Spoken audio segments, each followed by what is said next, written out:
Hey guys welcome back to another mini vlogs. இது Sunday mini vlogனாவே நமக்கு ஃபுல்லாக சோறுன்னு தான் இருக்கும். ஸோ இன்றைக்கி வந்து அச்சு எனக்காக ஸ்பெஷலாக வந்து குக் பண்ணியிருந்தாரு. ஸோ குக் பண்ணும்போது கொஞ்சம் ப்ரெப் மட்டும் பண்ணி கொடுத்தா பக்காவாக குக் பண்ணி கொடுத்துருவாரு.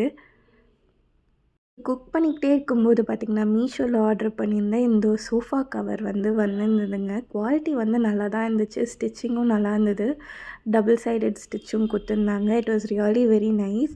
ஸோ எங்களோட சோஃபாவோட கவர் பார்த்திங்கன்னா நல்லா திக்கான கவர் தான், பட் அதோட கலர் போயிடுச்சு. ஸோ அதனால் இந்த மாதிரி சோஃபாவுக்கு திரும்பவும் அந்த மாதிரி வாங்கிறதுக்கு சும்மா ஒரு லோவர் இன்வெஸ்ட்மெண்ட்டாக இந்த ஒரு ப்ராடக்ட் வந்து மீஷோவில் வாங்கியிருந்தோம். இதோட ப்ரைஸ் வந்து பார்த்திங்கன்னா 400 ருபீஸ் தான்.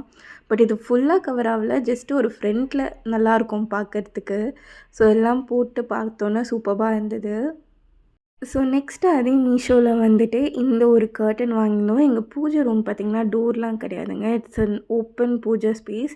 ஸோ அதனால் வந்து அதுக்கான ஒரு பர்ஃபெக்டான கர்டன் பார்த்திங்கன்னா மீஷோவில் ஆர்டர் பண்ணியிருந்தேன். செம்ம ரிச் அண்ட் சூப்பர் குவாலிட்டியில் இருந்துச்சு. இந்த ப்ரைஸோட ப்ராடக்ட்ஸ் எல்லாம் பார்த்திங்கன்னா 500 ருபீஸ்க்குள்ளே தான். ஸோ எனக்காக அச்சு ரொம்ப ஸ்பெஷலாக பார்த்திங்கன்னா ஜப்பான் மஷ்ரூம், அதாவது ஜப்பான் சிக்கனுக்கு பதிலாக வெஜிடேரியன் வேர்ஷனாக ஜப்பான் மஷ்ரூம் வந்து பண்ணியிருந்தாரு. அதுக்கு மெயின் டிஷ் பார்த்திங்கன்னா சிம்பிளாக வெஜ் பிரிஞ்சி தான் பண்ணியிருந்தோம்.